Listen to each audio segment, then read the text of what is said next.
Many of the clients that we've served in our business are overachievers by nature. And as a result, they've also overachieved for retirement. Maybe they've oversaved, or maybe they underspent relative to what is possible, or maybe they worked too long. Well, in this episode, we're going to talk about 6 ways that you can pivot if you find yourself in that same situation where you are overfunded for retirement. My name is Kevin Lau. I am your host of the Planning for Retirement podcast, and I'm also the owner and lead financial planner at Imagine Financial Security. We help individuals over 50 that are wanting to maximize their retirement spending, minimize their lifetime tax bill, and worry less about the financial markets. If that describes you, you've got to make sure you subscribe to our YouTube channel and also follow our podcast. We put out weekly retirement-related content specifically designed for you, who I like to call PFR Nation. So this topic, it's an interesting one, and some of you may be listening, you're like, I don't feel like I'm overfunded for retirement, but a lot of you may not actually know relative to what is possible if you are overfunded or not, okay? What I mean by that is maybe you've never sat down with a professional who's been doing this for a living and figured out, hey, am I on track? And if so, how on track, okay? Like how funded am I? Am I pretty decently funded, or am I overfunded? Am I underfunded? And we just did a podcast episode, I think it was number 80, where we talked about 6 ways to pivot if you find yourself underfunded, okay? But this one, we're going to be talking about the other side of the coin, which is, again, a lot of the clients that we serve are just by nature, they're overachievers. They worked hard for decades to get to this point. They sacrificed a lot. They saved a lot. And as a result, they stayed disciplined. And as a result, it's going to be very difficult for them to spend all of their assets during their lifetime. And I'm not even talking about ultra high net worth individuals that are worth $20 to $30 million. I'm talking about individuals that have $2, $3, or $4 million of investable assets. Those are typically the clients that we serve. It's just going to be very hard for them to spend all of that money during their lifetime, just given how conservative their lifestyle is. So we're going to be talking about several things that I believe could help you if you're in that situation. And what I will also say is that you may not be 100% comfortable implementing one or more of these right away. Okay. Some of this can come with time. Okay. I've noticed that, clients that have been retired for maybe 5, 6, 7 years that are working with us, it's a different mindset than someone who's maybe 1 or 2 years away from retirement, because they don't know what to expect. They don't know how things are going to play out in retirement. They don't know what kind of markets they're going to retire into.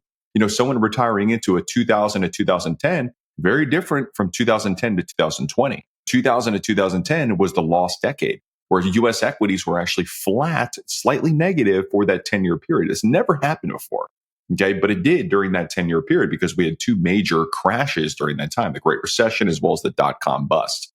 So there's a lot of uncertainty. And so when we're doing planning, it's not an event, it's a process. And this is what we continue to reiterate with our clients. It's like, financial planning is not something that you do one time and you kind of put your plan on a shelf and then never look at it again. It's one of those things where implementation is much more important than the initial event and analysis up front. Okay. And in implementation, just from my perspective, because we're dealing with people, we're dealing with emotions, we're dealing with real life events, it's a lot more difficult to implement the plan to a T, to perfection, than it is to create that plan and make it look really pretty and all these graphs and charts, et cetera, et cetera.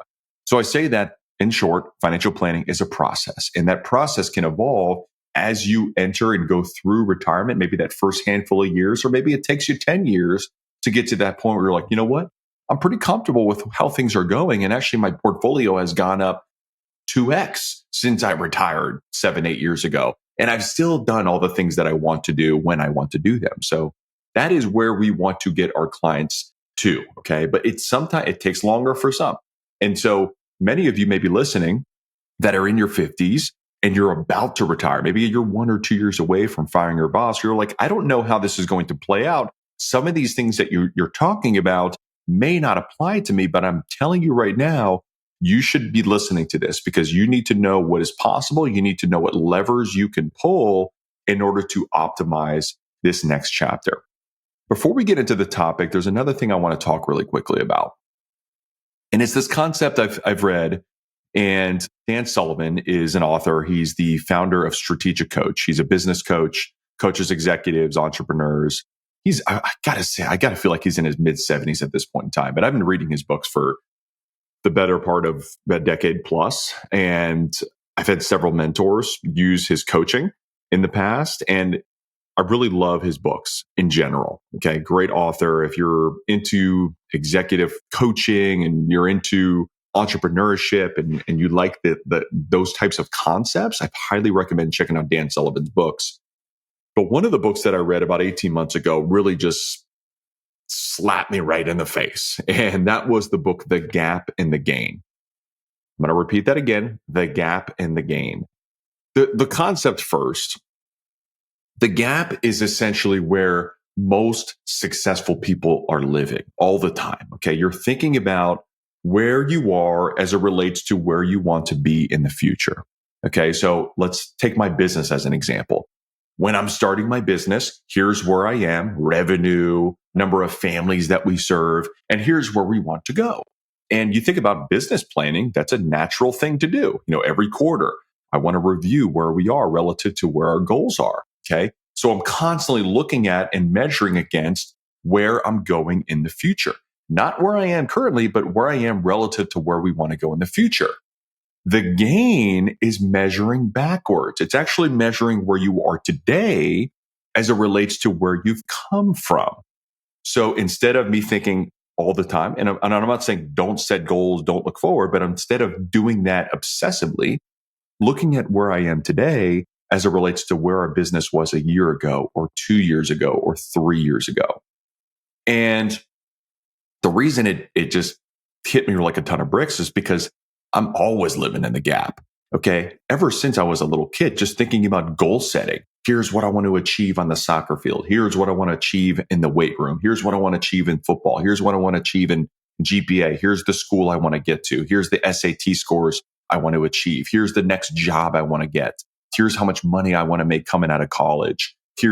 And then now I have my own business. Here's where I want to be with that, et cetera, et cetera, et cetera. And it's never ending. And it can be exhausting and it can really take away the joy that you should be experiencing. But listen, I bring this up twofold. Number one, I want to celebrate something. I want to celebrate the fact that our firm, we just crossed over the $50 million of assets that our firm oversees for our clients that are retired, planning for retirement. But these are individuals, these are 50 families that trust us with their life savings in order to execute a successful plan, maximize their retirement spending, minimize their lifetime tax bill, and worry less about the financial markets. And I think about this accomplishment and I'm like, if you think back to where we were starting this business in February of 2021, we were at zero. Okay. Let's say 2 or 3 years ago, we were maybe a third of where we are today, maybe even 25% of where we are today. And the amount of impact that our firm is having on the families that we serve, their children, their enjoyment in this next chapter of retirement, it gives me a lot of pride and joy to really think about this in the sense of the gain, what we've done relative to where we've been in the past. Of course, I'm still going to look forward. I still want to grow. I still want to help more people. Okay, we're just getting started here with our firm. I also want to look at our podcast. Okay, our PFR podcast, we just crossed over 25,000 downloads. Okay, if I think back to where we were 2 years ago, we weren't even at 1,000 downloads 2 years ago. And so going bi-weekly, now going weekly, the amount of impact we're having, and I'm seeing this with the follower count, the subscriber count on YouTube. So let's continue to feed the algorithm because I know we're making an impact. And I trust that you, the listener, PFR Nation, you're finding value in the content we're putting out. Otherwise, I just wouldn't have that motivation to do this. But I'm very excited about where we are. I'm very excited about measuring backwards in the gain, but I'm also thinking forward about the future. I'm not just saying I'm not going to be complacent. Okay. I do see so much opportunity that our firm can provide in terms of the families that we're serving, the podcast and the YouTube channel. All of this is getting me very, very excited about the future. Bring all this up because many of you who are planning for retirement, and maybe you've saved up a good chunk of change on your own. Maybe you've hit $1.5 million or $2 million and you're in your 50s or early 60s and you're thinking, hey, I feel pretty good about what I've achieved. But then all of a sudden you're looking on some sort of Facebook post and some anonymous poster out there says that they're at $8 million and they're at 55 or early 60s as well. And you're thinking, now you're in the gap. Now you're comparing where you are relative to where they are. And you have no idea what their circumstances were or are. Perhaps they inherited a large chunk of change. Perhaps they were the recipient of lifetime gifts by their wealthy parents for years or decades. You have no idea what kind of race that they were running. And so I would encourage you is to adopt this same concept, the gap and the gain.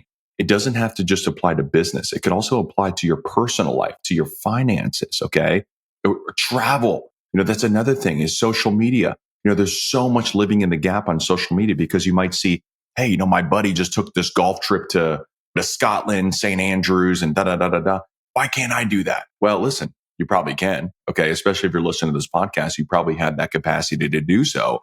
But again, I go back to the famous quote that I believe stems from the Bible, but the comparison is the greatest theft of joy. And I think it relates exactly to the gap and the gain concept.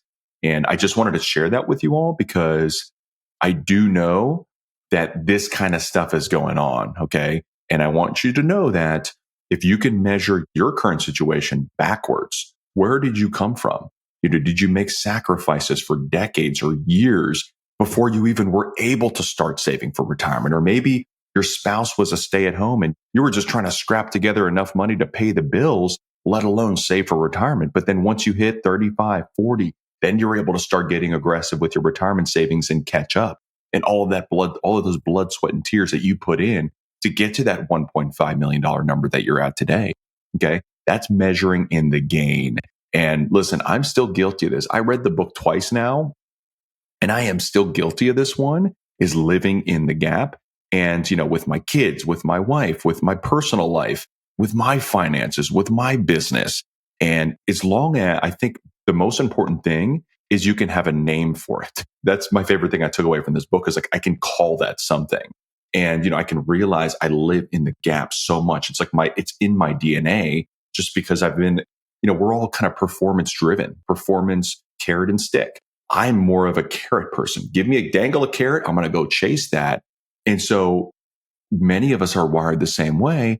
But if you can sort of acknowledge and know that, hey, I'm living in the gap, I need to live in the gain. Where am I at relative to where I've come from over the decades, over the years? I know that's going to help your mindset as you prepare for retirement yourself.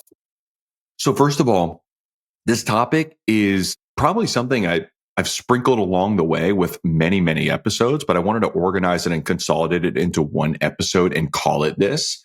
Because again, many of the folks that we serve, just by nature, are overachievers, and they have overachieved for retirement planning. And so what do I mean by overachieved? Okay. I think the definition we need to use is sort of the benchmark of financial planning, which is the Monte Carlo. I think someone with a Monte Carlo of 90% or higher, more likely closer to the higher 90% or even 100%.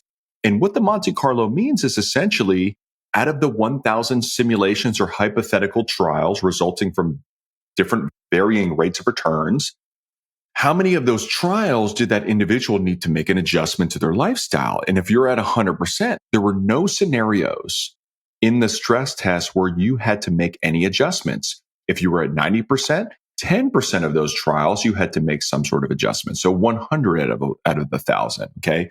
But either way, though, those 100 trials, if you're at 90%, are kind of those black swan events.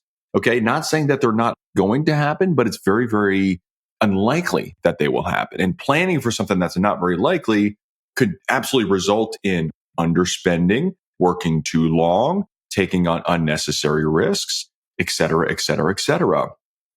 So if you're in that range of 90% to 100% with your financial planning stress test, this is for you. Okay. This is many of the clients that we serve. And ultimately what we find is these individuals don't feel super wealthy. Okay. You may not feel ultra wealthy because you have a $2 million investment portfolio. You think about inflation, 2 million 30 years ago, very different than $2 million today. And the same is going to hold true over the next decade, 2 decades, 3 decades. Okay. So just keep that in mind, is that inflation, purchasing power changes the value of those dollars. What may have you may hit 2 million and you may think like, man, why don't I feel more wealthy? It's because of inflation and cost of living. So that's what we mean by overfunded, or essentially overachieving for retirement. So if that's the benchmark, that means the level of spending that you have in your plan relative to your investment portfolio and all of your other income sources is going to be very, very achievable regardless of what the market does. So it gives people that peace of mind. But what I have found that working with overachievers is that they like that 90%. They like the 95%. They like the 100% before they retire. But you need to understand that the Monte Carlo is running 1,000 different hypothetical rates of return, many of which will never happen in our lifetime. Very, very likely to never happen.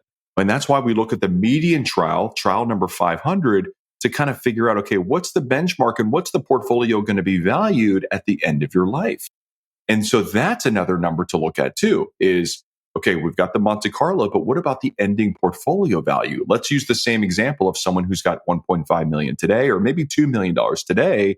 Maybe that median trial, despite enjoying their lifestyle, spending on travel, maybe even gifting to their children or charity, maybe their ending portfolio value is 2 times that amount or 3 times that amount.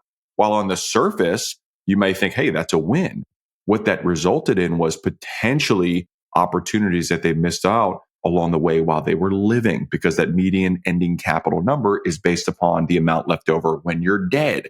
You are not going to see any value from that portfolio. Your kids will, charities, grandkids, potentially, no question. And these are things I want you to be thinking about as you're planning for retirement, is what kind of impact you want to make. Do you want to make an impact more during your lifetime? Is it going to be a death? Is it going to be a little bit of a blend of those two? That's kind of the frame of mind I want you to be in. But let's jump into this. So I think the first and foremost, so there are 6 things that I wrote down. And the first thing that is probably obvious, but you could retire earlier, okay, than you had initially planned. Maybe your Monte Carlo benchmark was assuming retirement at age 62 or 65. This is an exact scenario for the most recent client we just brought on. They're in their late 50s. Their mindset was work until 62 because they can get a nice pension and just start Social Security early. But we stress tested the plan. They have the capacity to retire today if they wanted to. Now, they're not going to do that because they're not in that mindset yet. They haven't been thinking about what if they retire today, what would they do? And we want you to have a purpose in what you're retiring to. We don't want you just to retire just because you can financially. Now, maybe you hate your job, and if you found out you were overfunded or overachieving, maybe you're like, I'm going to fire my boss tomorrow, and then I'm going to go figure out and do something else. That's fine too. But as long as you understand that retirement is going to create a lot of space, a lot of free time for you to do things that you want to do or pursue, or have time to really think about these things. When you're on the treadmill of life, very difficult to take a step off the treadmill, really think about what you want to achieve in that next chapter. What do you want to do in the next chapter? Who you want to spend that next chapter with? Where do you want to spend that next chapter? So being retired could essentially free up that mental capacity to do so. But don't just retire just because you can financially without having a game plan, not only on the financial side, but also on the personal side as well. But so retiring earlier, maybe even looking at a second act. Maybe you're like, you know what? I've always wanted to start an ice cream shop. I've always wanted to start a book club or a podcast, for heaven's sake, right? Maybe these are things that you kind of think about as you are in that phase of like, hey, you know what? I could actually retire earlier than I thought I could. Now I can start thinking about doing these other things. Maybe it's serving on a board or starting a nonprofit or writing a book. Okay. If you've saved more than you need for retirement, you could then begin to gradually dial back the amount of work you're doing for income, or dial back the amount you're saving for retirement and redirect those dollars elsewhere. Okay. So that's number one, is just rethinking the timing and what you're going to be doing in retirement. Super, super important. Number 2 I put in here is spend more intentionally. Okay. You've earned the right to spend without guilt. Okay. So maybe you're upgrading your travel experiences. You're like, hey, you know what? Instead of flying coach, that's just not really my style. I'm going to go first class. Or maybe I'm going to stay longer. Maybe instead of a week vacation or a 10-day vacation, maybe you're there for a month, right? Or maybe you're booking nicer accommodations, or maybe you're taking your family with you. This is another thing we see all the time with our clients, that they have the capacity to spend a little bit more. They don't want to just give it to their kids because they don't really know what their kids are going to do with that money, or their grandkids are going to do with that money. but they want to do experiences. I think this is something that's really resonating with a lot of our clients these days is they want to experience things with their family, with their kids, with their grandkids, and actually see them enjoy those experiences with them while they're living, as opposed to just leaving as much as possible when they're dead. Okay.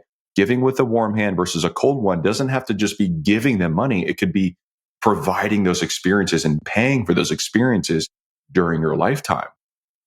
But spending more intentionally is a big one. Okay. It could also be like services. Like maybe you're like, hey, I've been doing my lawn care for 30 years and I'm going to, you know what? I'm going to take a step back and I'm going to pay somebody a couple $100 a month to do my lawn and landscaping. Like maybe you enjoy that. And I certainly don't want you to stop doing something that you enjoy, but maybe your time is better used elsewhere. Maybe there's a different hobby you want to be spending. Maybe it's golf. That would be me, right? Maybe you want to play more golf and you're like, hey, doing my lawn care, doing the gardening or cleaning my house, like this is taking up my time. I'm going to delegate this to another service provider to free up my time. So spending more money to free up your time even more. Just because you're retired doesn't mean these chores stop. Cleaning your house, doing the laundry, doing the lawn care.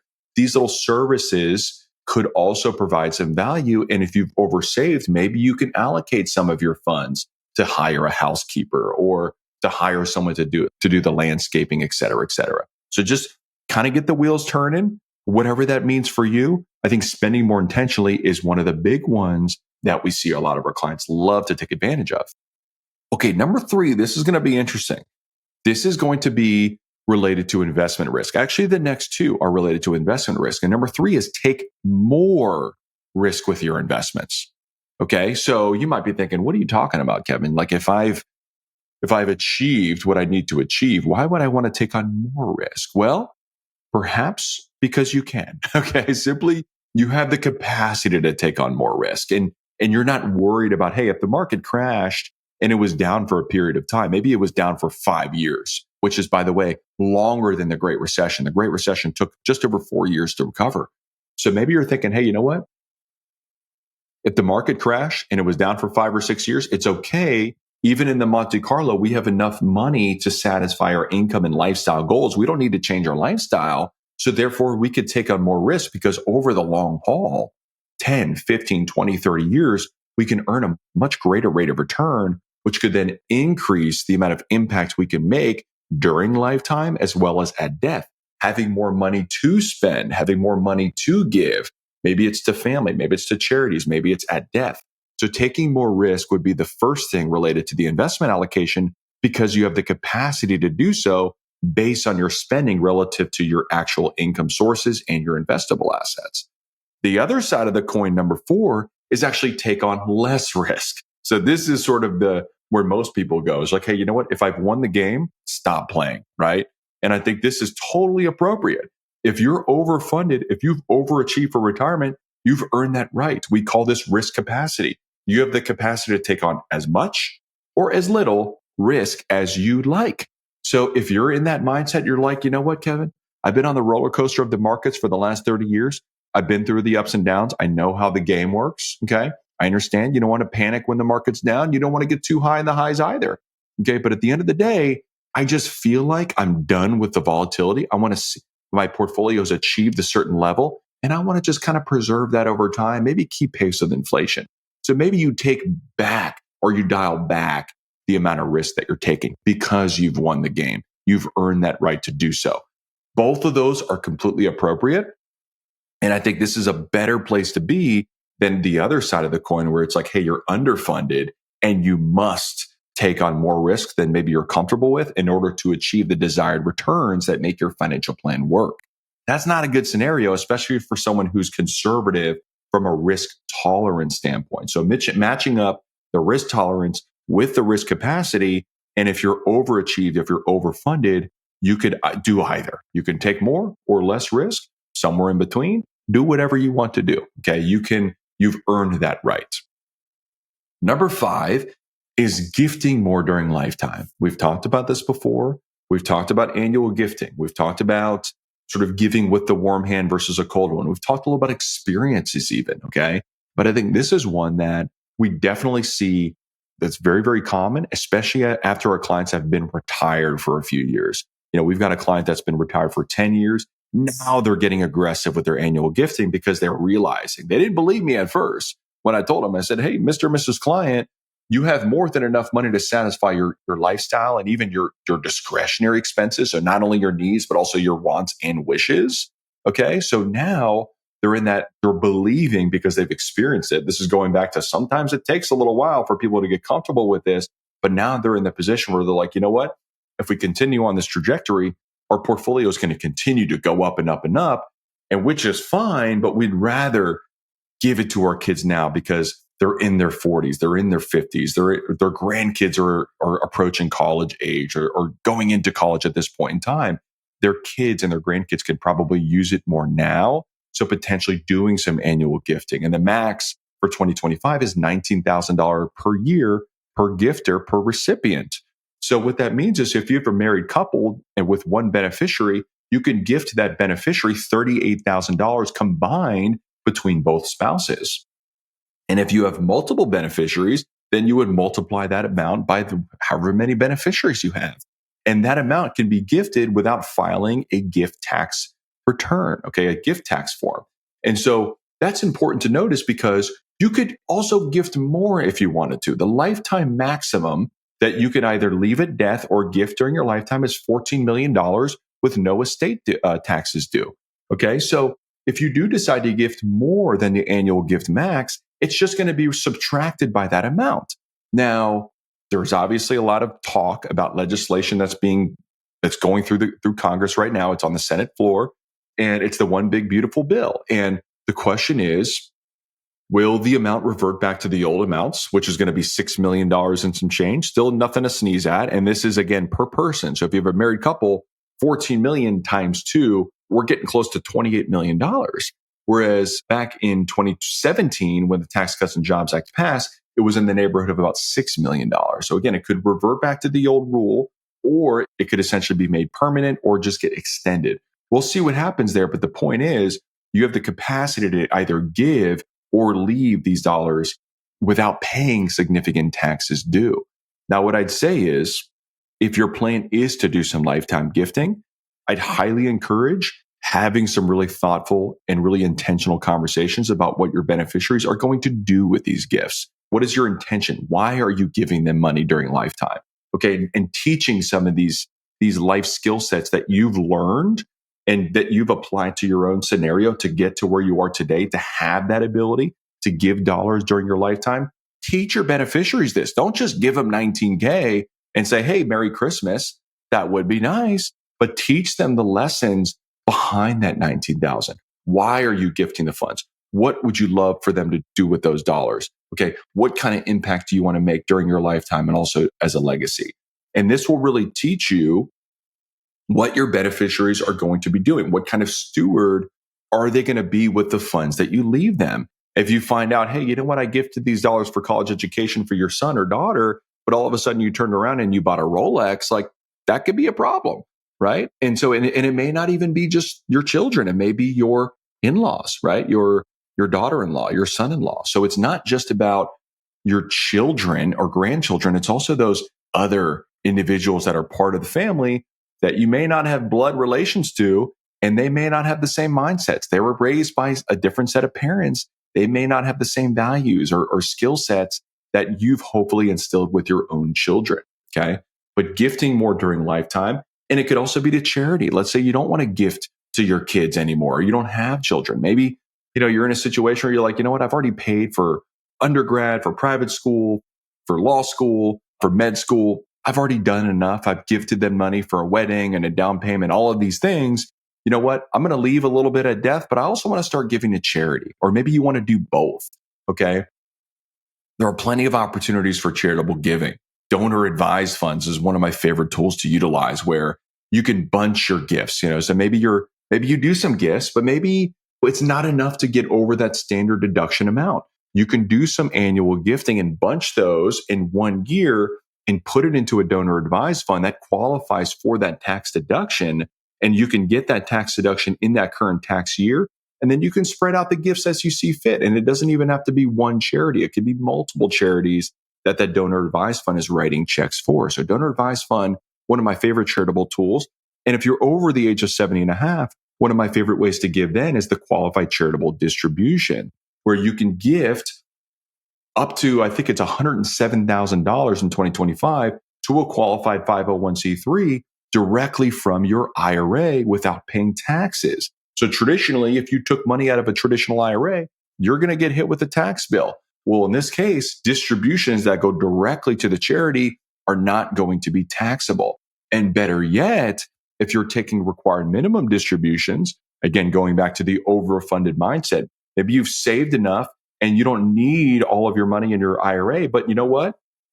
The IRS is making you take out $110,000 per year from your RMD or from your IRA to satisfy those RMDs, even though you don't need that income. You have to take it out. Otherwise, you're going to get slapped with a 25% penalty. You don't want to do that.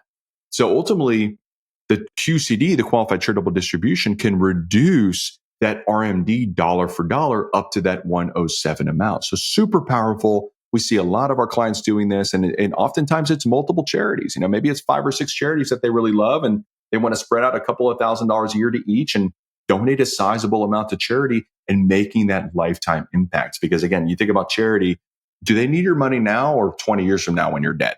The answer is now. They need the money now to support its mission, support the operations. And as long as they are being good stewards with the gifts, this is another thing you could really track. And then you probably want to continue to incorporate them as your annual gifting plan. So it doesn't have to just be gifting to your family members. It could also be gifting to charity as well. Number 6, last but not least, is you can potentially leave a multiple generational impact. So we talk a lot about gift with a warm hand versus a cold one. We talk a lot about die with zero, but some of you may not be in that mindset where you're like, you know what? I don't want to make my kids' lives easier than they should be or need to be. I want them to struggle. I think it's healthy for them to struggle a little bit. And this is a lot of folks, everyone has a different mindset in this one.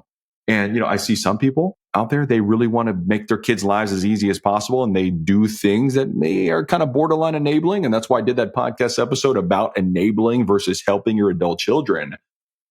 But some people are old school and they don't want to enable their children. And they look at lifetime gifting as doing so. And therefore, they're thinking, you know what? I'm going to wait. I'm going to leave these assets in my portfolio and kind of see how their life plays out. They're never going to go homeless. So if they really, really needed to be bailed out, I have a portfolio to help them with that. But I'm not going to just give them money on an annual basis. Nothing wrong with that mindset. And ultimately, if you do that and you're overfunded for your own retirement and you have plenty of money to take care of your needs, your wants, and your wishes, and protect against long-term care and protect against an inflation or longevity risk. And you might have the ability to grow your portfolio from that $2 million to $8 or $10 million by the time you hit 90, and thinking about what kind of impact that can make, not only on your children, but on grandchildren or great-grandchildren. This is something that you need to really be thoughtful about if you're planning to do so. If you're planning to leave a $10 million estate to your children and grandchildren, you need to be really thoughtful about how that is structured. When are they going to be able to access the funds? What are those funds going to be for? Why are you leaving these dollars inside of a trust versus not inside of a trust? Why did you name a corporate trustee for this beneficiary and not this beneficiary? You really need to be thoughtful about having these conversations during your lifetime, because if you plan to do something like this, even if you don't plan to leave them a sizable amount, but if it's a substantial amount of money, you need to have a conversation about how you got to where you are. I think this is going back to the gap in the gain, like thinking about where you've come from and how you got to where you are and having some of those discussions with your kids. You don't necessarily need to tell them, hey, I'm going to leave you $5 million, but maybe having the conversation like, hey, listen, Johnny or Sarah, we've done pretty well and we've worked hard and we've made a lot of sacrifices to get to where we are today. We want to help you. We want to leave you something. We want to reinforce why we want to leave you these dollars. We want to reinforce what the purpose of these dollars are for, and begin teaching your adult children, begin teaching your adult grandchildren what these dollars are for and what it meant to get to where they are today. I think this is a big part about estate planning that's often missed. If you just go see an estate planning attorney, love them to death, but oftentimes they're going to take care of your documents, making sure you have a trust or a will or powers of attorney, et cetera, et cetera. They're not going to have these deep conversations and encourage you to have these conversations with your adult children. And I think these courageous conversations are some of the most important things you can do with your own estate planning. Yes, you want to have the documents buttoned up. Yes, you want to have the designations there, but having these conversations about how you got to where you are, what it took to get to where you are, what sacrifices you made, and ultimately what the purpose is in terms of leaving a sizable estate on the back end. But I think about my great-grandfather, Kwa Boon Teen. He was a rice mill entrepreneur in China and then ultimately in Burma, where he met my great-grandmother, and then they had children, and then my dad. He was part of that next generation, that the second generation after. And the amount of impact that Kwa Boon Teen was able to have on my dad and his siblings, they were able to get out of third world country, Myanmar, and he was able to pay for their education at a private Jesuit school in India, one of the most prestigious private education institutions in the world. My dad was able to attend that because of that multiple generational impact from my great grandfather. And he wouldn't even be in the United States if it wasn't for him, if it were not for his generosity and his legacy, his multiple generational legacy. And I still hear stories about him and the impact that he had. And I look at him as almost part of my motivation to make an impact, not only on myself, my spouse, our direct family, but also potentially multiple generations after us. And this motivates me. Okay. That is important to me personally. And this could be important to you as well. And so that is part of the benefit of being overfunded, is you can have that peace of mind that the money is always there just in case you need it, but more likely it could be there to make a multiple generational impact. But I also want to say, if that is your plan, or if that's part of your plan, you really need to be thoughtful from a tax standpoint how those assets are going to be transferred. Okay, because this is one of the biggest things that our clients run into, because a sizable amount of their assets are in these tax deferred accounts, in these tax deferred IRAs, tax deferred 401ks, tax deferred 403bs. And this is one of the hidden traps of leaving these assets to the next generation. The amount of taxes that will be due during that 10-year window, it could be substantial. Okay, especially if your children are successful in their own right. If you're an overachiever, your DNA is inside of them as well. They're also potentially an overachiever as well. And so therefore, you need to really be thoughtful about the tax impact of that legacy, because it could save you potentially multiple six figures, even seven figures of unnecessary taxes going to Uncle Sam. I'd much rather you keep the wealth in your own family versus giving it to Uncle Sam, because we know what kind of money manager they are. Not very good. Okay. They cannot balance their budget to save their lives. Okay. And that, I don't see that changing. Even with this big, beautiful bill, it looks like more spending and ultimately less revenue for the government in order to collect and balance the budget. It just doesn't look like it's going to happen. It's the same thing over and over and over and over again. And so I'd much rather you keep your assets and your family and pay fewer taxes, not only during your lifetime, but also at death. So that's it, everybody. That's the 6. I hope you guys found it valuable. If you did, please make sure to leave a 5-star review for our podcast. It really helps us impact more people. I mean, that's as simple as that. The more ratings we get, the more reviews we get, especially positive reviews, the more people will see our podcast and see the episodes kind of triculate up to the top of the list there. And make sure, my biggest ask is make sure to share this podcast with someone else, another PFR Nation type of individual who is planning for retirement. They're overachievers in their own right. They want to maximize their enjoyment in retirement, maximize their spending in retirement, but they also want to pay fewer lifetime taxes during their lifetime. And they also want to worry less about what's going on in the financial markets. Make sure to share this with one person, colleague, family member, friend, neighbor. I don't care. Someone else that you believe would find value in our content, because if you're finding value, we know they will as well. So next week, we're going to be doing a whiteboard retirement plan breakdown for the episode, or for the podcast. So make sure to follow and make sure to check that one out in next week when it's released. But we just did a video on our YouTube channel. It was about the Affordable Care Act and the premium tax credits associated with buying insurance if you were forced to buy private insurance before you become Medicare eligible. So this is very common for folks that want to retire before 65. They're not eligible for Medicare. Maybe their spouse is also retired as well, or maybe they're single, and therefore they need to buy private insurance. And so one of the biggest concerns is the cost, the sticker price of those insurance policies. However, what you may not know is that if you keep your modified adjusted gross income in check, you could potentially receive multiple thousands of dollars on an annual basis and really reduce those out-of-pocket costs. So we did a YouTube video on that specifically. So if you are interested, go check out the YouTube, watch that video. It's our latest whiteboard fireside chat. But I'm going to do a play off that one in a full whiteboard retirement breakdown where it's an individual who wants to retire early and get some premium tax credits by keeping their modified adjusted gross income down, but they also want to balance it with doing some Roth conversions to minimize their lifetime tax bill and maximize what's left over at the end from a legacy perspective, net of taxes. I think it's going to be a really great whiteboard retirement plan that's directly related to a lot of the concepts we're talking about on the podcast as well as on the YouTube. So make sure to subscribe to the YouTube as well. And then until next week, this is Kevin Lau signing off.